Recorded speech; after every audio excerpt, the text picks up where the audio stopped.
গোটা বাংলার 85% হিন্দু এক হবে, মহারাষ্ট্রের মতো, দিল্লির মতো, হরিয়ানার মতো আপনাকে দাঁড়িয়ে দাঁড়িয়ে হারাবো, আপনাকে দাঁড়িয়ে দাঁড়িয়ে হারাবো।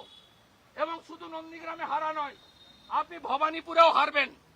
ভবানীপুরেরও হিন্দুদেরকে আমরা ঐক্যবদ্ধ করে আপনাকে আমরা হারাবো, আপনি নিশ্চিন্ত থাকুন। যে আপনারা একটা ধর্মকে বিক্রি করে খাচ্ছেন,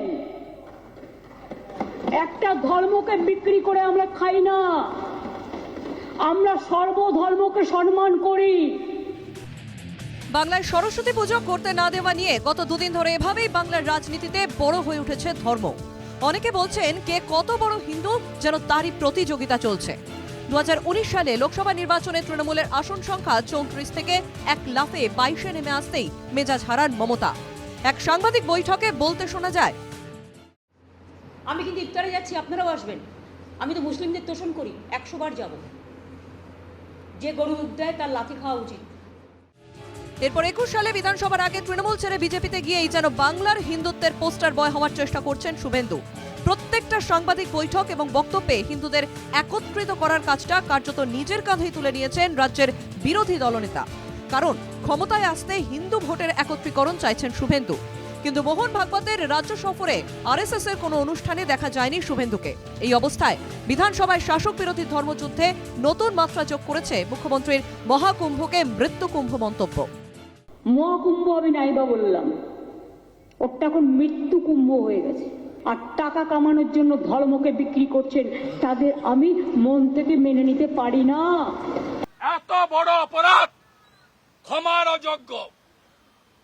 আপনার এই মন্তব্যের খেসারত আপনাকে দিতে হবে।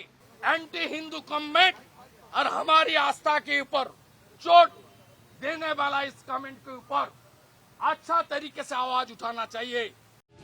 মমতার মৃত্যুকুম্ভ মন্তব্যে অসন্তুষ্ট দেশের সন্ত সমাজ। बंगाल की मुख्यमंत्री सुश्री ममता बनर्जी जी के द्वारा दिया गया यह बयान कि यह महाकुंभ नहीं मृत्यु कुंभ है, अखिल भारतीय संत समिति कठोर शब्दों में इसकी निंदा करती है। ममता बनर्जी जो कि पूरे भारतवर्ष में जानते हैं कि मुस्लिम प्रस्त की भूमिका उनकी रहती है, वो क्या जानेंगे कुंभ के बारे में। जो लोग केवल मुल्ले मौलवियों की चमचागिरी करने के अलावा जिनको कोई काम नहीं है। যদিও শঙ্করাচার্য স্বামী অভিমুক্তেশ্বরানন্দ সরস্বতী অবশ্য মমতা বন্দ্যোপাধ্যায়ের মহাকুম্ভ মন্তব্যে কোনো ভুল খুঁজে পাচ্ছেন না। तो ये जो क्राउड मैनेजमेंट का जो सिद्धांत है, उस सिद्धांत का भी परिपालन यहाँ पर नहीं किया गया कि लोग मर गए तो उस मृत्यु को छिपाने का भी काम आपके द्वारा किया गया, जो घोर अपराध था। तो ऐसी परिस्थिति में कोई अगर इसको कोई संज्ञा देता है तो हम गलत नहीं कह पाएंगे। মমতার পাশে দাঁড়িয়েছে কংগ্রেস এবং অখিলেশ যাদব। বিজেপি মমতার মন্তব্য নিয়ে তীব্র নিন্দা জানিয়েছে। जो ममता बनर्जी जी ने कहा वो ठीक कहा है कि लोगों की जान गई है, और जान इतनी गई है कि सरकार नहीं बता पा रही है। अभी तक की सबसे ज्यादा लोग खोए इसी कुंभ में है, जान गई इसी कुंभ में, लोग बीमार हुए इसी कुंभ में, लोगों को सड़कों पर रातों रात सोना पड़ा इसी कुंभ में। इसका सवाल का जवाब क्या है भारतीय जनता पार्टी के पास? सनातन धर्म के खिलाफ, मां गंगा के खिलाफ,